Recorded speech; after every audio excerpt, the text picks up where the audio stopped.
В Московском манеже стартовал всероссийский конкурс по разработке архитектурной концепции парка будущих поколений. Объект должен появиться в Якутске. Наши корреспонденты расскажут подробнее. В Якутске стартует проект, уникальный для российского крайнего севера – создание парка, ориентированного на современное и будущее поколение молодых горожан.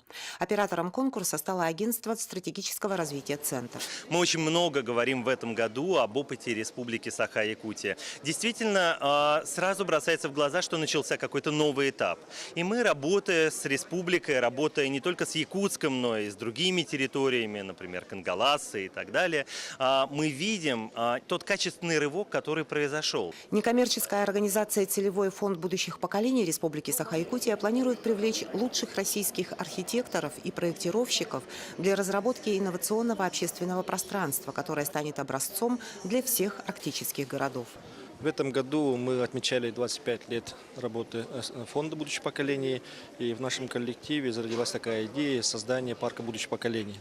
С тем, чтобы этот парк, он, во-первых, означал наш вклад в будущее поколение, и, во-вторых, он был совершенно инновационным, креативным, как нынешнее поколение, как будущее поколение. В жюри конкурса вошли лидеры от архитектурного сообщества России, эксперты всероссийского масштаба. Председатель жюри – глава Якутии Айсен Николаев. И это, безусловно, говорит о важности инициативы.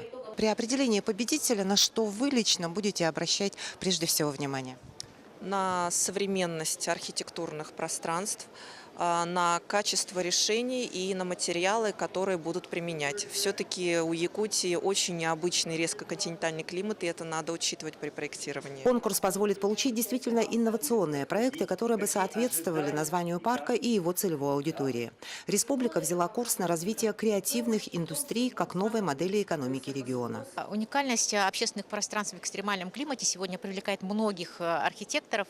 Нам, архитекторам, очень важно именно вступать в такие консорциумы, чтобы получать опыт и развиваться. Итак, сегодня дан старт конкурса в Москве, а 23 января 2019 года в Якутске объявят его результаты. Планируемый городской парк станет общественным пространством совершенно нового для российской Арктики типа. И уже к юбилею республики, к 2022 году, парк будущих поколений станет популярным местом отдыха горожан, и он продемонстрирует новые пути развития комфортной городской среды в экстремальном климате. Татьяна Черемкина, Михаил Кулаков, Москва.